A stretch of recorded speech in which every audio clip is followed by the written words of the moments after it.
Hello friends, यदि आपको JEE main examinations में हाइब्रिडाइजेशन निकालने का तरीका याद नहीं रहता है, इसका सिंपल सा मीनिंग है कि आप अपना 4 नंबर का क्वेश्चन मिस करने जा रहे हैं। हाइब्रिडाइजेशन H इक्वल टू क्या होता है? 1/2 V plus M minus C plus A।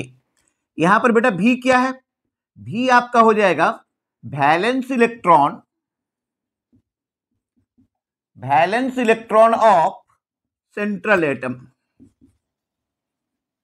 Valence electron of central atom. M हुआ यहां पर आपको number of monovalent atom. Monovalent atom, आप पूछोगे नंबर ऑफ मोनोवैलेंट एटम मतलब ऐसे एटम जिसकी वैलेंसी 1 हो, जैसे हाइड्रोजन हो गया, fluorine, chlorine, bromine, iodine. C हो गया आपका पॉजिटिव चार्ज, जितना पॉजिटिव चार्ज होगा वो आप माइनस करेंगे। एंड A इक्वल टू, ये हो गया आपका निगेटिव चार्ज, जितना निगेटिव चार्ज होगा वो आप इसमें ऐड कर दो, ठीक है, नोट कर लो आप इसे।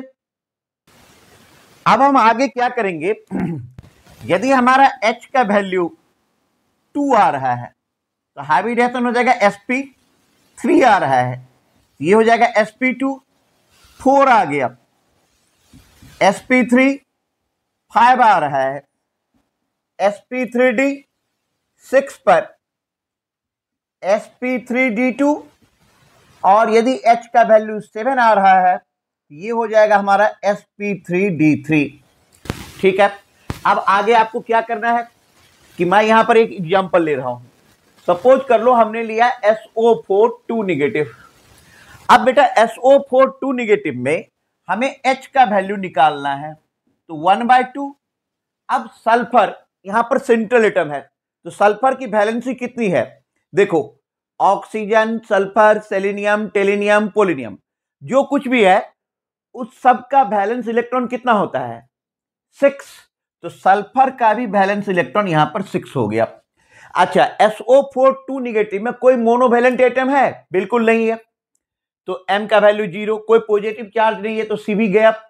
A मतलब निगेटिव चार्ज यहां पर कितना आ रहा है? 2, तो 6 प्लस 2 8, 8/2 हो गया 4, और 4 पर आपका हाइब्रिडेशन हो जाएगा sp3। तो इस टाइप से यदि आप ये फॉर्मूला सिर्फ याद करके जाते हो कि H इक्वल टू 1/2